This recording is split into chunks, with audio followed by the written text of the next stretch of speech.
Has God been good to you? I mean, I really want you to think about that today. Has God been faithful to you over the years? He really has. And really, he's been faithful in seasons, and he's been faithful in tough times, and he's been faithful in the good times. I was thinking about that this week, and I just wondered, why is it so hard for us to be obedient to the Lord? Understanding he is so good and he is so faithful, and yet it's so hard for us just to do what he tells us to do. You know, I think a lot of that has to do with all of us have a natural bent towards disobedience, don't we? This morning, I want you to take notes, and I wanted you to take note of this at the very top of the page, and that is simply obedience is hard because disobedience is natural. Disobedience to God, it's a little bit more natural than obedience for one reason or another. Think about it. God says go, but what is our tendency? It's to say no. God tells us love your enemies, but what is our tendency? It's to hate our enemies. We don't want to love our enemies. God tells us to be fishers of men, but our tendency is to mind our own business and keep our testimonies to ourselves. We may know God, we may talk to God, we may even love God, but because of the sin in our life, because of the sin in our world, you and I have a tendency to disobey God. For the past 6 weeks, we've been walking through the book of Malachi. And as we've walked through this book, we've entitled the series, A Study of Big Questions. And if you've been following along, you understand why we're calling it that. It's because as you walk through the book of Malachi, the children of God had so many questions. Because they were prone to disobey God, they were questioning God. And they were even making unjust accusations of the God that loved them so much. Have you ever been there before? When you're making accusations of God? When you're going through a season in your life, when you look up to God and you say, man, I don't agree with what you're allowing to happen here. God, how could you? If you love me, why would you allow this to happen to my family? Maybe you've looked at God and said, God, I'm not going to do what you want me to do because I don't believe you are being faithful to me in this season and time. We've all been there at one season or another. That's exactly what's happening in the book of Malachi. God's children weren't on the same page with God. God's children disagreed with God. God's children argued with God. And because God was doing his thing and being the God that he is, his children are looking at him saying, God, you need to evolve and get with the times. They looked at God as if he was irrelevant. And they were saying to God, you need to come to me and accommodate me in my state of sinfulness. But then you get to Malachi chapter 3, verse 6, and God looks at his children and he reminds them, I, the Lord, have not changed. God tells them, I don't change. I am immovable. I am consistent. I am a good God, and I am a holy God, and I am a perfect God. He reminds them in that moment that he is who he says he is, and he has always been the same way and the same God. He says, I'm not moving. However, if you want to be in a relationship with me, if you want to be in right standing with me, you can, but you're going to have to move. He calls his children to a place of repentance. And he said to him in Malachi 3:7, return to me, and I will return to you. Of course, as soon as he told his children that, they look at God and they argue with him once again. You read that in verse 7, they said, how can we return? How can we return? When they asked that question, their question was oozing sarcasm and disrespect because they're looking at God saying, listen, we haven't left. How are we supposed to return to you if we're still doing the same thing that we've always done? We're the same people we've always been. They're saying we're doing all the laws that you tell us to do. We're showing up to the temple. We're going to church. We're making our sacrifices. We're saying our prayers. We're doing all the religious things. We're checking off all the spiritual boxes. How are we supposed to return to you, God? But then as you continue to read, you see God answer their question with another question. And the question that God is going to ask them this morning is a question that's going to reveal the true state of their heart. God's going to look at his kids and say, you want a great example on why I believe you're far from me right now?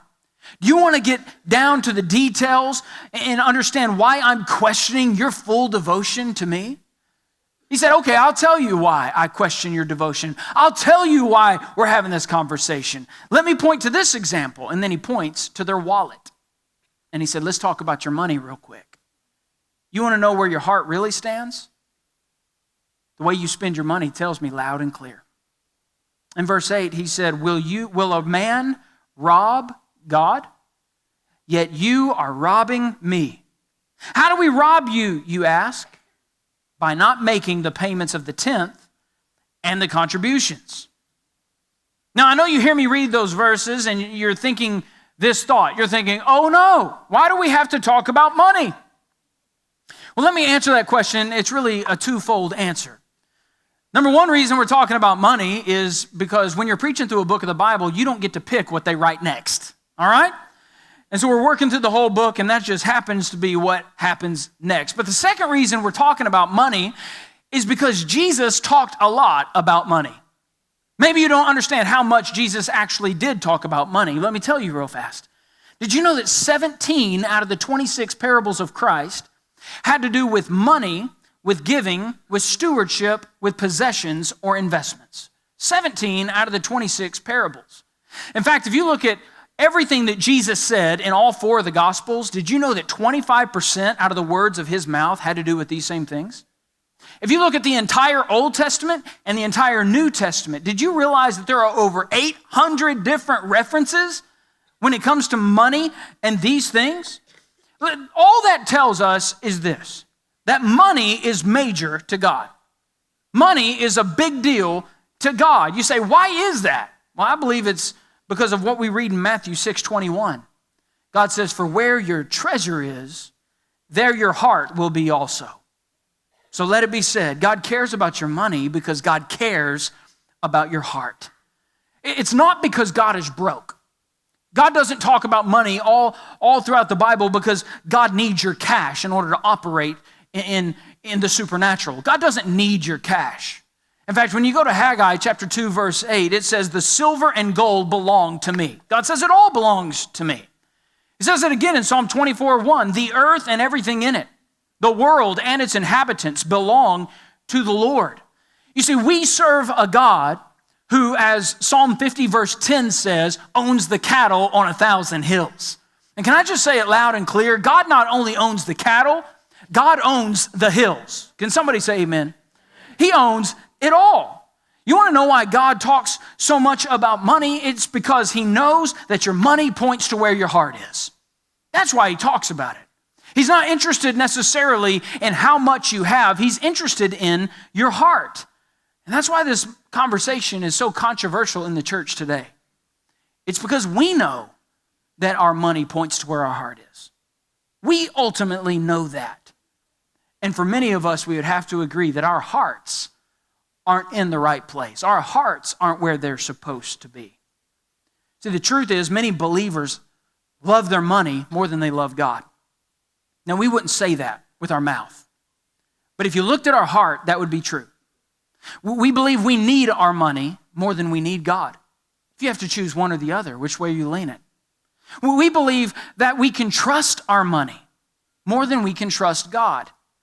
And when that is true about who we are and what we believe, the result is we tend to hold on to the money that God says belongs to him. You know what the Bible says? It says that money is a god.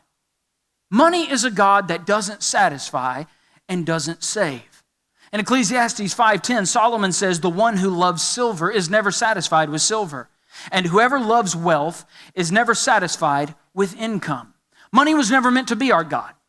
Money was never meant to be our priority. You see, God, when he designed this economic system, he said, I designed money to be a test. I designed money to be something that reveals our true heart, our true priorities, our true allegiance, and our true love. And it's been true since the beginning of time. Our money reveals who we really are. In the book of Malachi, God was pointing that very thing out to his children. Now, as we work through this text, I'm going to give you a very simple outline, and I really do want to encourage you to write these things down. It'll allow you to remember where we're going or where we've been, and it'll also remind you what God is trying to communicate through this text. And so a very simple 5-point outline. The first thing I want to point out is the complaint that God has. The complaint that God has. We read about that in verse 8. Will a man rob God? Yet you are robbing me.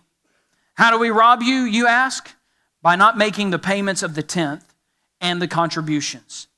So here's the picture. Right here, God, this good father, is having a conversation with his kids. And in that conversation, God is going to say this: there is distance between you and I right now. There's distance. You right now are far from me. And the reason there's distance, the reason you're far from me right now is because you have robbed me. You've robbed me. Can I tell you something? We won't be right with God spiritually until we're right with God financially. You won't be right with God relationally or spiritually until you're right with God financially. You say, why is that? Well, you can't rob God and be right with God. It just doesn't work that way. You can't rob him and be right with him.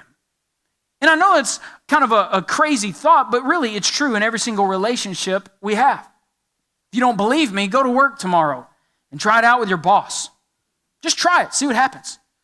At the very end of the day, everybody's wrapping it up. I just want you to go from desk to desk and just fill your pockets. Take all the pens. Take all the sticky notes. In fact, take their laptops, put them in your backpack, and run away. Before you go, stop by the break room, unplug the copy machine, put it in the back of your pickup truck, and take it home. Just see what happens. What could be wrong, right? Here's what I believe. If you did that tomorrow, the very next day, the relationship you have with your boss, it may be a little bit, messed up, to say the least, right? I think it'd change the ball game just a little bit, but that's the complaint that God has here. He said, we can't have a great relationship right now because you've literally robbed me, and I'm not okay with that. See, we have to see the big picture here and understand how God views this relationship. God sees himself as a fully vested partner in your entire business. He is fully vested in what you're doing. You say, what does that mean? Imagine that you're a farmer and you're farming land that God owns. You're farming land that God owns. And God says, I tell you what, you're going to farm this land.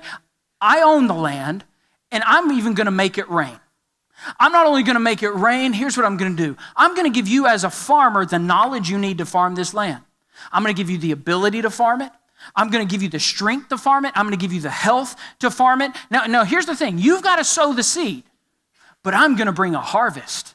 Remember, I'm bringing the rain. I'm going to bring the sun. I'm going to bring everything that you need to have a great harvest. And here's the deal that I'm willing to make you. When that land starts to produce the fruit and you become generating income because of all the crops that you're growing, here's the deal I'm willing to make you. You keep 90% of the proceeds for yourself. And just give me 10%. Now remember what I'm going to do. You're going to scatter some seed, but I'm going to do everything else. I'm going to give you everything you need. You keep 90, I keep 10. It's a pretty good deal, wouldn't you say? Shake your head if you're tracking with me, right? I've been watching Shark Tank for years. I've never seen a deal that generous, ever, from an investor. But that's the deal that God made his kids. And that's what he's saying here. He's saying, listen, if you're in Christ, if you're a believer, if you understand that God has been good to you and he's been faithful to you, then you need to get this. You don't have any business on planet Earth that God doesn't see himself as being a fully vested partner in. He is a fully vested partner. And when you don't give God what belongs to God, God backs up and says, you are robbing me. When Audra and I were newlyweds, I had a job in sales. And I was working on commission, which basically means if I'm going to have a paycheck, I've got to sell something. And if I don't sell it, then there's no paycheck. And when you would sell something, you would get a percentage of the sales price, and that's what you were living off of. And so that's how we operated from month to month. Now imagine that was the scenario, and I had worked really, really hard throughout the month, and I had made several sales, and I knew that that commission check was coming to me at the end of the month. But for whatever reason, my boss decided to withhold the commission and not give me what was rightfully mine. What would my response be? What would your response be? Would you be a little bit upset? Would you be a little bit concerned? Would you say, man, I've been mistreated here? I've been taken advantage of here? I've been robbed here? That's exactly what God is saying. In Malachi chapter 3, he's saying, look, you are robbing me. And when he said it, I don't know exactly what their facial expressions look like, But I'm sure there were people in the crowd thinking this: how can I be robbing you? I mean, how can I be robbing you, God? After all, it's my money. I mean, everything that I have, I've worked hard for. This is my money. I can do what I want with my money. And I'm sure some of us hear this message and we think the exact same thought. Can I tell you? That's where we miss it. Your money is not your money. It all belongs to God. You say, no, but I've worked hard for my money. I've worked years, literally years, to build my business, to build my portfolio, to build up my savings. Let me ask you a question. Who gave you the strength to serve or to work all those years? Who gave you those years? Who's the one who plowed the field? Who's the one who made it rain? Who's the one who kept your heart beating? Who's the one who kept your lungs breathing? God says, your money is not your money. Your money is my money. Here's what the Bible says about your money in James 1:17. Every good and perfect gift is from above. You flip over to the right a little bit and go to Romans chapter 11, verse 36. It says, for from him and through him and to him are all things. To him be the glory forever. Amen. What the children of Israel failed to realize was that their money was God's money. Their stuff was God's stuff. And instead of giving to God what was rightfully his, they chose to withhold it and to keep it themselves.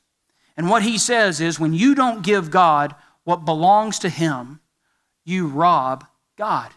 You rob him. And so that's the complaint that God has. Now, secondly, I want you to see the command God gives. The command God gives. He doesn't just end this conversation by calling his kids thieves. He goes on to give them a command. Check it out in verse 10. Bring the full tenth into the storehouse so that there may be food in my house. So you say, what exactly does this command look like? Well, first of all, let's look at the plan for God's command. The plan for God's command. You see it here in verse 10. It says, bring the full tenth. Now, in your version of the scriptures, it may say, bring the full tithe. Those words are the same. But that's God's plan. Maybe you're not sure exactly what a tithe is. And so let me just back up without assuming and tell you what a tithe is. First of all, a tithe is not 10% of what you make. A lot of us think, a tithe is just 10% of what you make. That's not what the Bible says at all. The Bible says it's the first tenth of what you make. The first tenth of what you make. God's plan for the tithe, the first tenth of what you make, is to be given to the Lord. I also want us to understand that the other 90% belongs to him as well, but he tells us that we can be the stewards, we can be the managers of that 90%. Now, he still wants us to use that 90% in a way that honors him, a way that builds his kingdom, a way that demonstrates what's really going on in our heart. But he tells us that the first 10% goes to the Lord. Now, I can already hear people saying and people thinking, the self-righteous person especially, thinking tithing is not supposed to be carried over into the New Testament. And we've had this conversation with several different people before, but there are people that believe tithing is under the law. Tithing is something designated only for the Old Testament, and according to Romans 6:14, we're no longer under the law, we're now under grace, which means in the New Testament days, we no longer have to give anything to God. We can keep it all for ourselves. We don't have to give anything to God. Well, my response to that is simply this. If you believe that, go back to the scriptures and read a little closer. Read a little bit closer. Because when you do that, what you're going to discover is you're going to see story after story of guys like Abraham, who was tithing 400 years before Moses and the law. You're going to see guys like Jacob, who was tithing way before the law was established. And then you're going to flip over to the New Testament and you're going to see Jesus himself commending tithing. What we sometimes fail to recognize is the fact that when Jesus came, he didn't come to decrease what was expected under the law. He always took it up a notch. You look at the Old Testament book of Exodus. God said, you shall not murder. That's pretty vague. But Jesus flips the page in 1 John and says, anyone who hates a brother or sister is a murderer. You go back to the book of Exodus in the Old Testament and you read, you shall not commit adultery. But then you turn the page to the book of Matthew and Jesus said, anyone who looks at a woman lustfully in his heart has already committed adultery. So Jesus didn't come to revise the law downward. He made a habit of taking the law to another level. And that's exactly what he does in the context, in this conversation of tithing.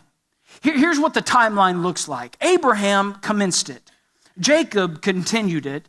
Moses commanded it. And Jesus commended it. The question is, who do you think we are to cancel it? It's been going on a long time. God says, this is my plan. Bring the full tenth. And I believe that 10% was meant to be the floor, not the ceiling. He looked at 10% as the starting point for those of us who call ourselves believers, not the end. And so that's the plan for God's command.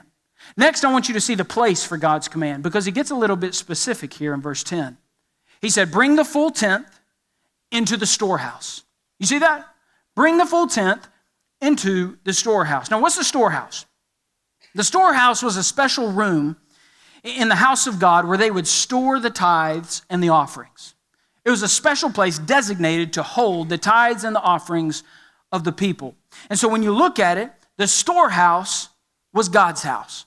The storehouse was the church house. So God says specifically, take that 10% and bring it to the church house. Now, I've had conversations with people throughout the years who say, I like to have options of what I do with my money, especially when you're talking about people who have sizable amounts or they're giving large amounts. They'll say, I like to give 2 or 3% to the church, and then I like to give some to this organization or this ministry or this nonprofit, this 501c3. I like this parachurch organization, and they like to divvy it out, and they like to choose the percentages themselves. Here's what I believe, especially in a community like we live in right now. There are so many great ministries in Cleveland, Tennessee. So many great nonprofits, and I've had the opportunity to talk to a lot of them, to tour facilities, and we support so many ministries in this community, and I want to encourage you to as well.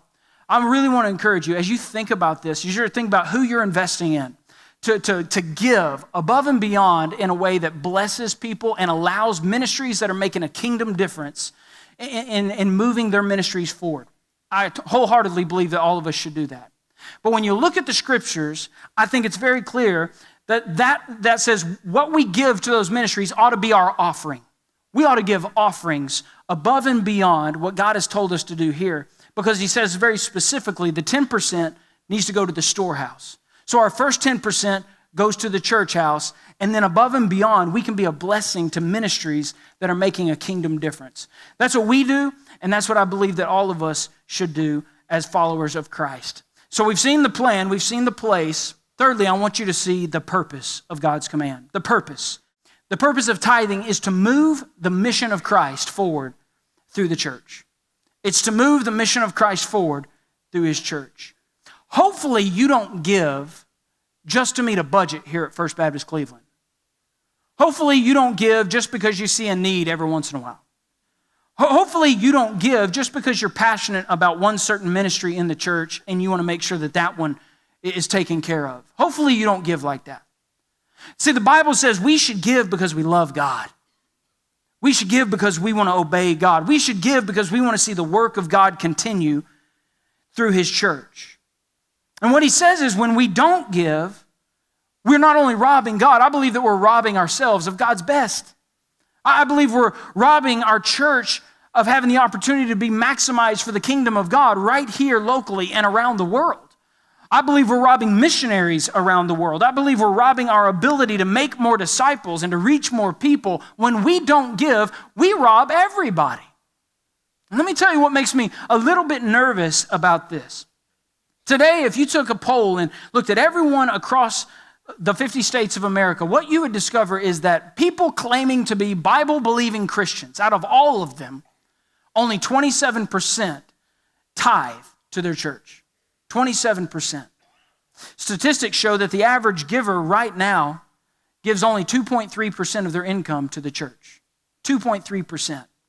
Another stat shows that the younger you are, the less likely you are to tithe, which means that most churches like ours are supported by an older generation that is sadly dying off very quickly. That ought to be a wake-up call to all of us. Sometimes we hear excuses that people saying, well, I'm broke. You know how it is. We got little kids. We got all these bills. We're broke right now, so we can't afford to give. And then we like to follow that up by saying, well, I'm not going to give now, but there's going to be a day down the road where I'm going to make more money. And when I make more money, I'm going to give. Can I just say, that does not even make sense to me. And I know it doesn't make sense to the Lord. That's like saying this. You know what I'm going to do now? I'm going to commit adultery right now, but this adultery is going to help prepare me for faithfulness down the road, right? I'm going to be faithful then, but I'm going to get it wrong right now. That's not the way that God works. That's like telling God, God, I'm going to rob you now. I'm going to rob you for the next, let's say, 5 years. I'm going to keep robbing you, but then I'm going to be faithful down the road. You know what God tells us here in verse 10? He says, all of you who have a lot of money. No. All of you who, this isn't very sacrificial and it's not going to hurt a little bit. No. He's talking to all of us. It says, bring the full tenth into the storehouse so that there may be food in my house. That's the command that God gives. Now, the third part of this outline is the curse that God promises. And this is where it gets a little bit intense. The curse that God promises. Look at verse 9. You are suffering under a curse, yet you, the whole nation, are still robbing me. He makes it pretty clear here. God curses those who rob him. Now, that's not very loving. That's what the Bible says. He says, yet you, the whole nation, are still robbing me. You are suffering under a curse. Do you remember the sin of Achan in the book of Joshua? Do you remember that story? He was the guy that robbed God of the silver and the gold in Jericho. He's the one who, they were supposed to deposit it in the Lord's treasury, but he decided he was going to keep the silver. He was going to keep the gold. Here's what it says in Joshua 25. Joshua said, why have you brought us trouble? Today the Lord will bring you trouble. So all Israel stoned them to death. They burned their bodies, threw stones on them, and raised over him a large pile of rocks that remains still today. That's real. And you know what that tells me? It tells me that there's a curse when you steal from God. But on the other hand, there is a blessing when you give to God. There's a blessing when you give to God. And that's the fourth part of the outline. It's the promise that God makes. And we see that beginning in verse 10, once again, bring the full tenth into the storehouse so that there may be food in my house. Test me in this way, says the Lord of armies. See if I will not open the floodgates of heaven and pour out a blessing for you without measure. I will rebuke the devourer for you, so that it will not ruin the produce of your land, and your vine in your field will not fail to produce fruit, says the Lord of armies. Then all the nations will consider you fortunate, for you will be a delightful land, says the Lord of armies. God says, listen, I will open the floodgates of heaven and pour out so much blessing on you that you won't even have room to store it. That is a promise of God. It's a promise that he makes to me. It's a promise he makes to you. But hear me when I say this. Don't let that promise be your sole purpose for giving. Don't let that be the reason you give. You have to remember, giving isn't about an amount, it's about your heart. God doesn't need your cash, he just wants your heart. That's all he cares about. He wants your heart. And when you give in order to get, the priorities of your heart are revealed to God. We have to get this. Tithing isn't a Ponzi scheme to make Christians wealthy. We have to understand that. Tithing is an act of worship to give God glory, right? That's the way he designed it. Tithing isn't a formula for great prosperity. Tithing demonstrates humility and allows us to be obedient to the commands of Christ. When you give, what you're saying is, God, I truly believe that you're greater than money. God, when you look at the trust in my heart, I trust in you, God, more than I trust dead presidents on paper bills. God, when I'm thinking about who's going to supply all my needs, it's not a bank account, it's not a slush fund, it is a God who loves me and walks every single day with me. That's who I put my trust and my faith in, and that is the reason I want to be so generous to you. It's because you've been so generous to me. The promise that God makes. Last thing I want you to see is the challenge God offers. You like to be challenged? Well, he challenged his people right here in verse 10. God says, test me in this way. This is the only place in the entire Bible where God says, test me. He never says it again. Test me in this way. How many of you, by a show of hands, have said, at one point in my life, I tested God financially? Anybody willing to raise their hand? My hand is up, and I have tested God for years. I have tested God for years. I can tell you, writing a check, a big check, and giving it away is not something that I just wake up in the morning thinking about, right? That's not like my natural, I wonder how much money we can give away today. Some of you, if that's the case, see me after church, okay? We can talk about that. But for me, it's not. And so there have been seasons in our life when we have really had to dig down deep and have a little bit of extra faith, and we have tested God. And I'll just tell you, we've done it over and over again, and God has been faithful over and over again. I remember about 18 years ago, Audra and I we had just gotten married, and we were absolutely broke. Anybody else absolutely broke? Newlyweds, hello, praise the Lord. Absolutely broke. Couldn't pay our bills, and it was about the 27th, 28th of the month, and we're sitting here shaking our heads saying, how in the world are we going to do this? Like there are literally creditors getting ready to call us, and we're getting stuff repoed, man. I mean, we are in big trouble. We cannot pay our bills. And I can remember praying that God would do something. And no lie, the next day I can remember a mysterious envelope showing up with just enough cash to cover our bills. You know where that envelope came from? I'm serious, I'm asking you because I have no idea, right?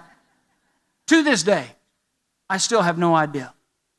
I can remember another case where we were stressed out and we were shaking our heads saying, man, this is never going to work. We do not have the funds to pay our bills.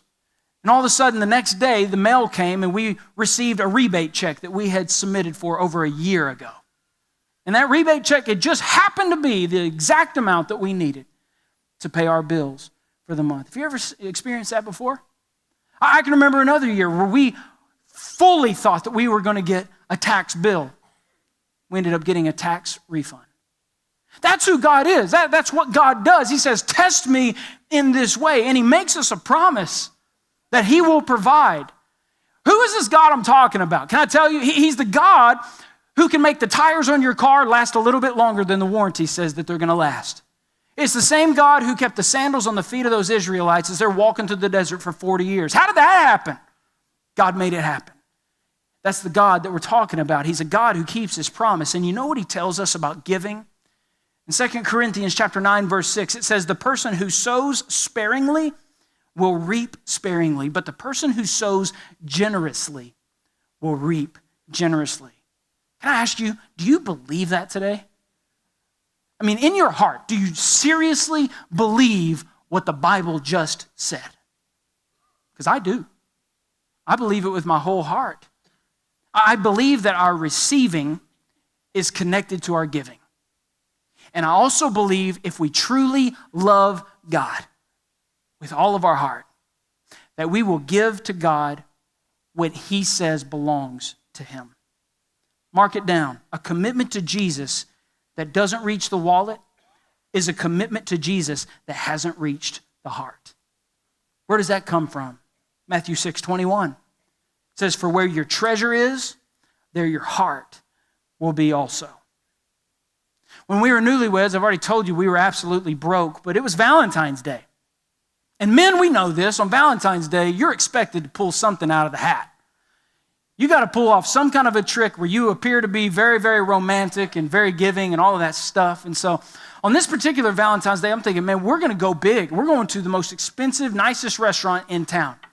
Made reservations, and we go to this expensive restaurant, and everything's listed a la carte, and you got all these big numbers, and I didn't really think at the end, we're going to have to add up all of those numbers and pay that bill.